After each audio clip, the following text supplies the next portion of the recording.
नमस्कार, Sujas special bulletin में आपका स्वागत है। मैं हूं आपके साथ अभिलाषा गर्ग। मुख्यमंत्री श्री भजनलाल शर्मा का मानना है कि राज्य की लगभग आधी आबादी महिलाएं हैं और उनके आर्थिक सशक्तिकरण के बिना प्रदेश का विकास अधूरा है।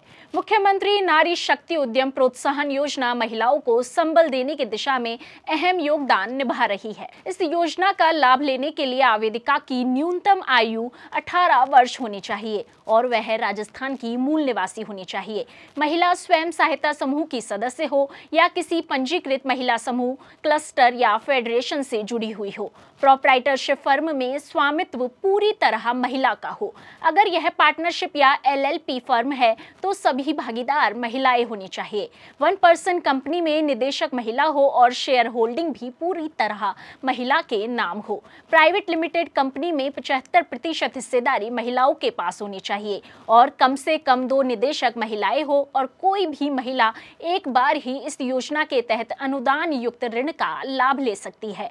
व्यक्तिगत महिला आवेदक या SHG से जुड़ी इकाइयों को अधिकतम 50 लाख रुपए तक का ऋण दिया जा सकता है।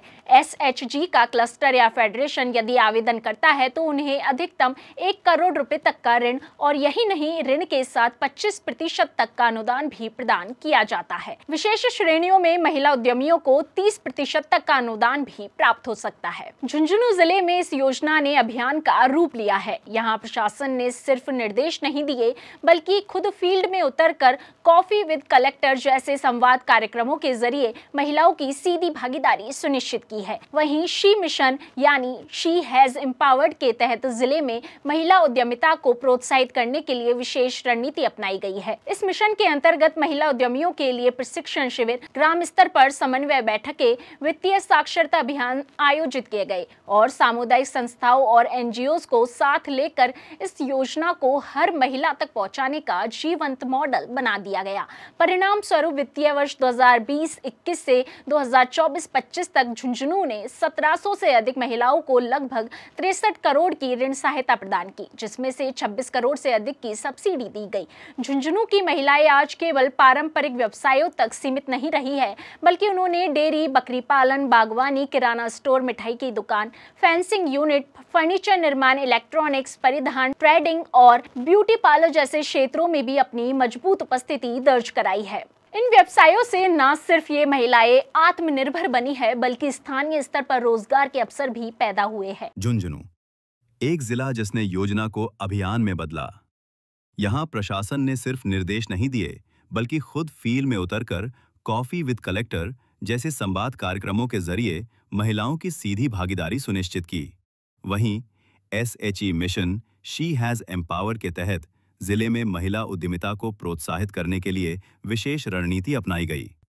इस मिशन के अंतर्गत महिला उद्यमियों के लिए प्रशिक्षण शिविर, ग्राम स्तर पर समन्वय बैठकें, वित्तीय साक्षरता अभियान आयोजित किए गए तथा सामुदायिक संस्थाओं, अमृता फेडरेशन और NGOs को साथ लेकर इस योजना को हर महिला तक पहुंचाने का जीवंत मॉडल बना दिया।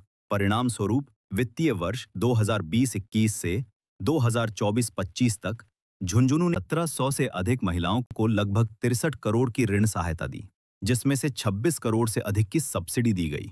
व्यवसायों की विविधता ही झुंझुनू की पहचान बनी। यहाँ की महिलाएं आज केवल पारंपरिक व्यवसायों तक सीमित नहीं रहीं, बल्कि उन्होंने किराना स्टोर, मिठाई की दुकान, फेंसिंग यूनिट, फर्नीचर निर्माण, इलेक्ट्रॉनिक्स, परिधान, ट्रेडिंग और ब्यूटी पार्लर जैसे क्षेत्रों में भी अपनी मजबूत उपस्थिति दर्ज कराई है। शांति देवी 50 लाख रुपए की सहायता से बकरी पालन इकाई, कौसर बानो 3 लाख रुपए से डेयरी उत्पादन, ललित राठौर 50 लाख रुपए से फर्नीचर की दुकान, डॉक्टर मीना शेखावत 33 लाख रुपए से डेंटल क्लिनिक। इन व्यवसायों से न सिर्फ ये महिलाएं आत्मनिर्भर बनी बल्कि स्थानीय स्तर पर रोजगार के अवसर भी पैदा हुए।